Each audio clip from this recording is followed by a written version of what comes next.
누구나 양심은 있는데 그것을 살아오면서 자기의 습 찌든 때가 있기 때문에 그 양심이 제대로 활동을 안 하는 거죠. 어제 읽은 책 중에 네. 술 취한 코끼리 길들이기라는 책이 있는데 예. 그 책에서 이제 나오는 부분이 거기서 나온 스님이 하던 말이 깨달은 사람은 깨달았는지 안 깨달았는지 이제 자기들끼리 분별하는 부분이 예. 그 화내지 않는다 예. 라는 부분이 있대요. 예.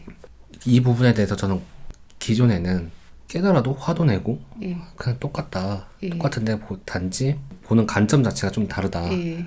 전 그렇게 이해를 하고 있었는데 예. 어떤 분은 화가 나면 화내야지 하시는 분도 계시고 예. 어떤 분은 화가 처음부터 이제 안 내도록 계속 이렇게 수련을 해야 된다고 예. 하시는 분도 계시고 여기서 또 저는 선택을 하려고 합니다. 여기 끼워 맞추려고. 그래서 항상 흑백 논리시네요. 이거 아니면 이거 이렇게 이게 옳고 이건 틀리다 이렇게. 네, 요거를 지금 바라보고는 있는데 예.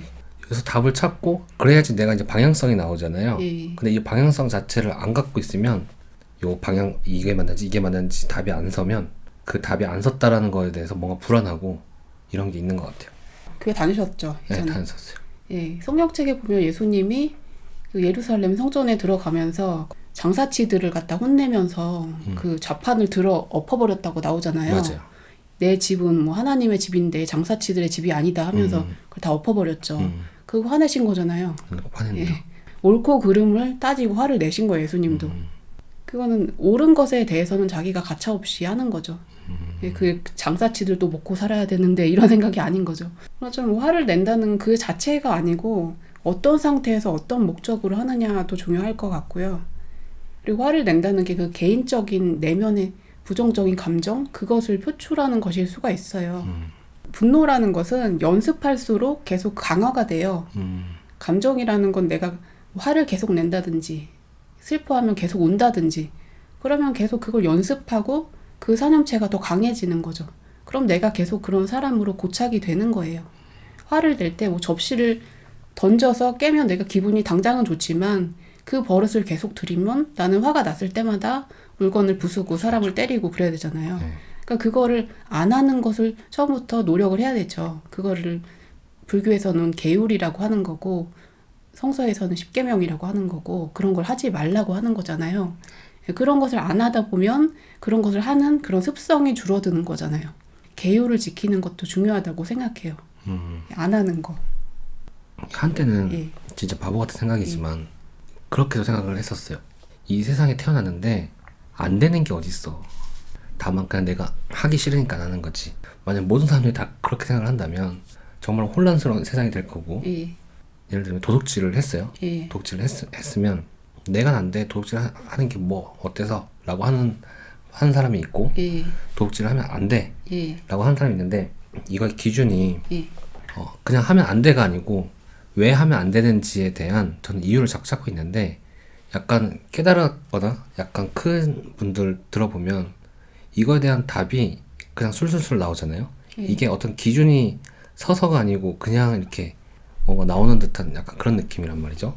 근데 저는 그런 게 없어요. 없으니까 그걸 알고 싶은 거예요.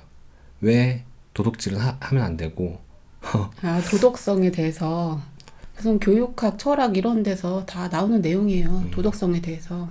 도덕성이라는 게 내면에서 나와야 된다고 하잖아요. 네. 도덕성이라는 게 처음에는 누가 이렇게 해라 하고 어렸을 때는 부모님이 시키고 사회에서 시키고 한 대로 따르게 되지만 아이가 좀 자랄수록 이렇게 해라 하고 말해서 듣지 않아요. 그때 자아가 생기잖아요. 예, 정체성이 생기고 그럴 때부터는 이것이 왜 옳은지를 자기 스스로 판단을 할 수가 있어야 돼요. 결국에 도덕성이라는 건 자기 내면에서 나와야 된다는 거죠. 이것이 왜 옳지 않으며 왜 이렇게 하지 말아야 되는지. 보통 사람들은 사회적인 논리로 생각을 하거든요. 내가 이런 행동을 하면 사람들하고 사이가 좋지 않게 되고 나는 사회에서 뭐 쫓겨나게 되고 이해관계 때문에 법을 지키고 도덕적으로 살아야 된다. 그렇게 하면 남들이 안 보이는 데선 또 비도덕적으로 살 수도 있잖아요. 근데 거기서 벗어나게 할 수 있는 것, 남이 안 보는 데서도 도덕적으로 살 수 있으려면 그거는 양심이 살아 있어야 되는 거고요. 그게 좀 종교의 영역이죠. 법이 아닌 종교의 영역이고 카르마에 대해서 공부해도 그런 것들을 많이 알 수가 있어요.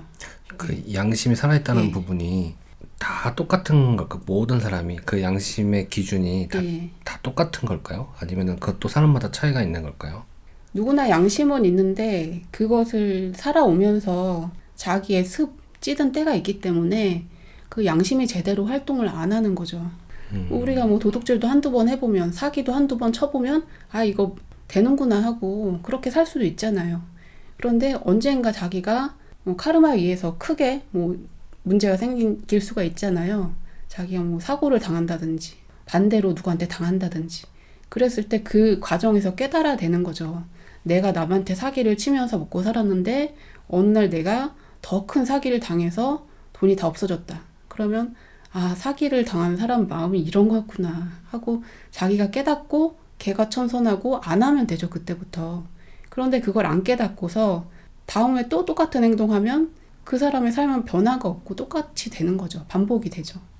양심이라는 개념이 참나와 비슷한 개념인 건가요? 예, 그게 그거예요. 양심, 네. 참나, 뭐 진심, 불교에서 진심이라고도 하고 영혼육이라고 할 때 영, 내면의 신성, 불성이라고 하죠. 그리스도 의식. 내면의 우리의 진정한 본체를 얘기하는 거죠. 저도 너무 추상적인 얘기를 하게 되네요. 아, 저는 이런 얘기가 재밌습니다. 그리고